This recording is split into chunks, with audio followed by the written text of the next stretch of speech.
देश में रहना है तो वंदे मातरम और राष्ट्रगान बोलना पड़ेगा और 15 अगस्त 26 जनवरी को मानना ही होगा। ये बयान कुछ ही दिन पहले पश्चिम बंगाल के मुख्यमंत्री शुभेंदु अधिकारी ने दिया। उन्होंने कहा कि हर स्कूल में वंदे मातरम गाना अनिवार्य हो गया है। ये भारतीय संस्कृति है, ये सनातन संस्कृति है। भारत को हिंदुस्तान और इंडिया दोनों नामों से जाना जाता है। ये देश किसी और के हाथ में नहीं जा सकता। हालांकि शुभेंदु अधिकारी के इस फैसले को कलकत्ता हाईकोर्ट में चुनौती दी गई। याचिकाकर्ता का कहना है कि सरकार का यह आदेश उन्हें संविधान के द्वारा दी गई अभिव्यक्ति की आजादी और धार्मिक स्वतंत्रता का उल्लंघन करता है।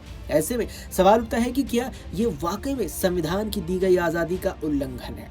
हावड़ा के रहने वाले मोहम्मद मेहताबुद्दीन लश्कर ने हाईकोर्ट में जनहित याचिका दायर कर सरकार के इस फैसले को रद्द कराने की मांग की। लेकिन ये मामला यहीं तक सीमित नहीं है, बल्कि इसी साल की शुरुआत में ही केंद्र सरकार ने भी एक सर्कुलर देश के हर स्कूलों और सरकारी संस्थानों में वंदे मातरम गाने को लेकर जारी किया था, जिसके खिलाफ भी सुप्रीम कोर्ट में याचिका दायर की गई। लेकिन 3 जजों की बेंच ने सुनवाई के दौरान साफ कहा कि अगर किसी के साथ कोई भेदभाव या जबरदस्ती होती है तो ही कोर्ट दखल करेगी।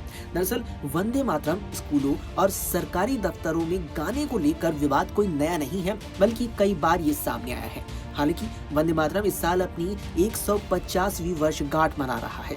ऐसे में कलकत्ता हाईकोर्ट में दायर याचिका पर फैसला इसे लेकर शैक्षणिक संस्थानों, सरकारी दफ्तरों और मदरसों में बड़ी भूमिका निभाने वाला साबित हो सकता है। All India Muslim personal law board के प्रवक्ता सैयद कासिम रसूल इलियास ने आधिकारिक बयान देते हुए कहा कि पश्चिम बंगाल की सरकार को इस फैसले से जुड़ी अधिसूचना को वापस लेना चाहिए। उन्होंने कहा कि पश्चिम बंगाल सरकार का यह निर्देश विजय इमैनुअल बनाम केरल राज्य के मामले में आए सुप्रीम कोर्ट के उस फैसले के पलट है, जिसमें शीर्ष अदालत ने साफ तरीके से कहा था कि किसी भी नागरिक को राष्ट्रीय या धार्मिक समारोह में भाग लेने के लिए मजबूर नहीं किया जा सकता।